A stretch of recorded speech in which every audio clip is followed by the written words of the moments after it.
আসসালামাইকুম। আমি এখন যেখানে অবস্থিত আছি এটা হচ্ছে চট্টগ্রাম বিশ্ববিদ্যালয়ের বোটানিক্যাল গার্ডেন।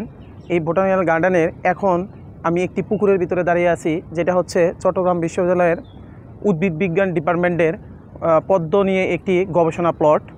পদ্মের বৈজ্ঞানিক নাম হচ্ছে নীলাম্ব নেউচিফেরা।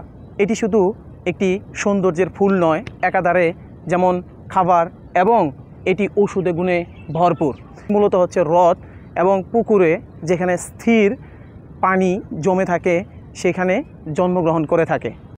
পদ্মের যে গাছটার যে পাতাটা দেখতে পাচ্ছেন, এই পাতায় রয়েছে একটি মোমের আবরণ। এই মোমের আবরণের ফলে এখানে পানি জমে থাকতে পারে না। এই পদ্মের যে মূল কাণ্ড অথবা আমরা যেটাকে রাইজোম বলে থাকি, এটা আমাদের খাদ্য হিসাবে ব্যবহার করে থাকে। রাইজোম বা পাপড়িতে রয়েছে ট্যানিন, অ্যালকালয়েড, ফ্ল্যাভোনয়েড থাকে।